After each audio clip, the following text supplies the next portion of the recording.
Girl Talk, and this is my very first video by myself. Kelly's not in this one. She's actually here, but she's not in the video. How exciting.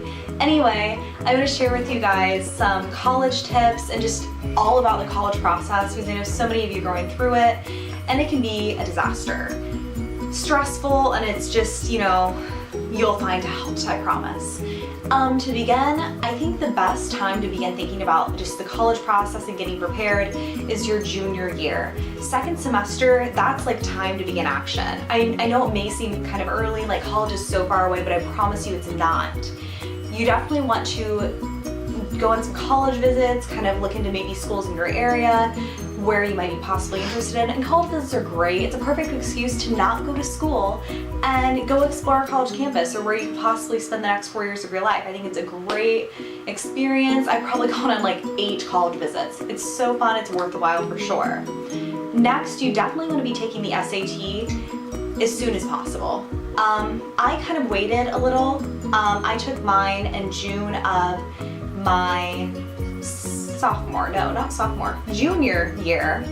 And I mean, that was a fairly appropriate time. That's when most of us were starting to test, but I would definitely recommend like the earlier the better. That's great. To prepare for the SAT, it's not fun. I'm not going to lie. I will not deny that the SAT is a monster, and I will continue to say that over and over again, but this beautiful book, the College Board SAT book, it's actually pretty helpful, and it gives you a good sense of what to expect for the SAT.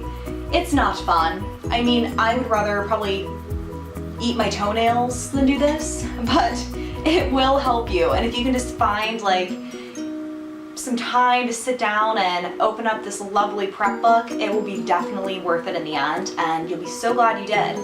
I would recommend kind of dividing your study time and not waiting until the last minute like I did. Don't do it. So next, after you've taken the SAT and you have gone back to school in August, and it's your senior year, everything's so exciting, definitely start to think, okay, what schools am I applying to? Which ones am I interested in from my college visits? Where do I begin? So you definitely want to look into what schools you want to apply to. Any school you could possibly be interested in, I would definitely apply to. But you do want to be prepared for the fees. The fees are not fun. It can get kind of expensive. I spent about $300 on college application fees. And I know that it seems like a lot and it adds up quickly. It does, I'm not going to lie.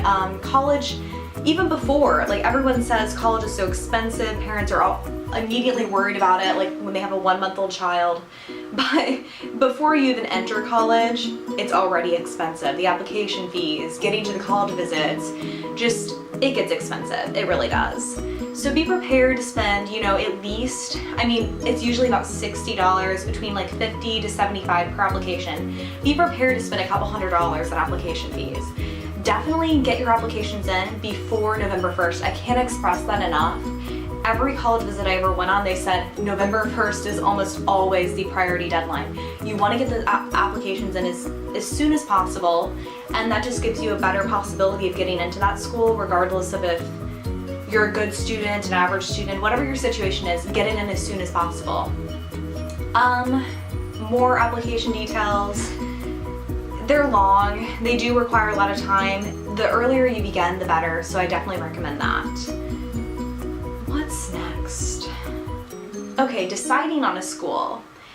I know it's a huge decision. I mean, you're spending 4 years of your life in this place. You want to be comfortable with it.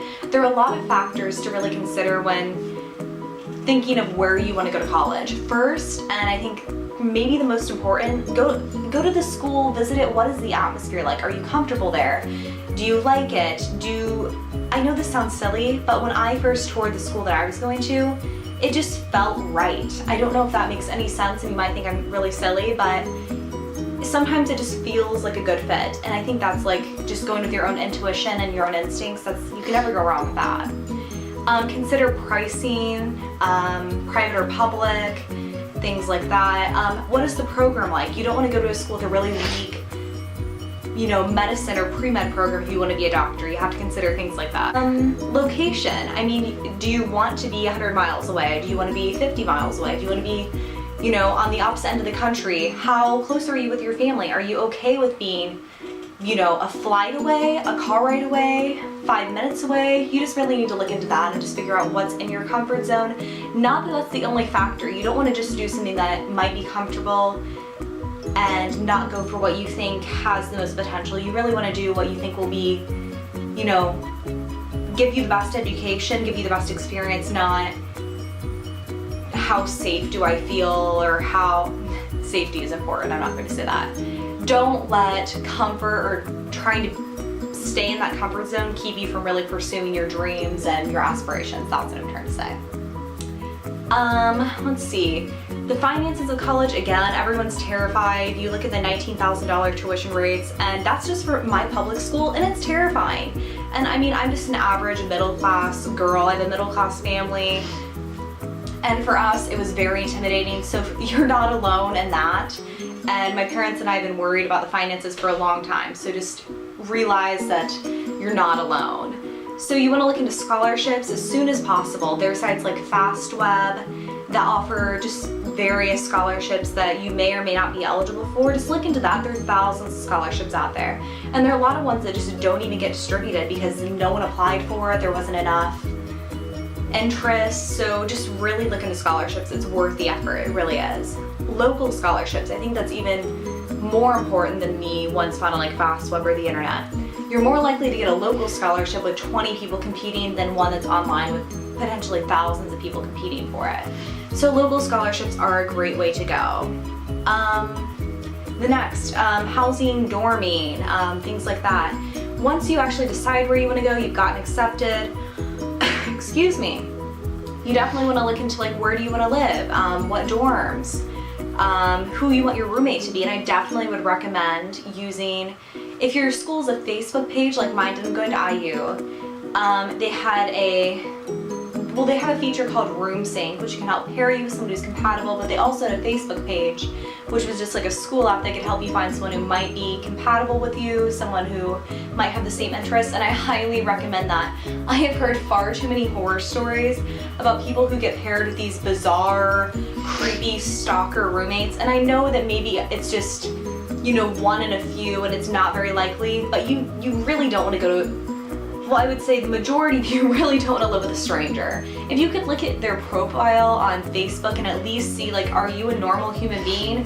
That would be the way to go. I actually found a couple roommate candidates and we just began like chatting on Facebook, and we're actually scheduling some meetups later this month. So I'm definitely excited to actually meet these people and not, oh, hello, stranger, the day that you're moving in, I need to live with you for 9 months. That's kind of a commitment, so I would definitely encourage that. And I thought maybe you guys would like to see some of the things that I've received through my school. And one of the things about IU that I immediately loved was they just make you feel like, even though it's a larger school with like 30,000 students, 7,000 incoming freshmen, they make it feel personal. I applied to various schools in Indiana. I applied to Ball State, IUPUI, Purdue, IU. I really wanted to go to like a larger public school. I kind of avoided the private schools, which that's for some people, but just not for me. You know, I've lived in a small town. I kind of want to get out there and broaden my horizons. So they just made everything feel so personal. And this was actually the envelope that I received my acceptance letter in, and it was this IU said yes envelope, and it just makes it feel like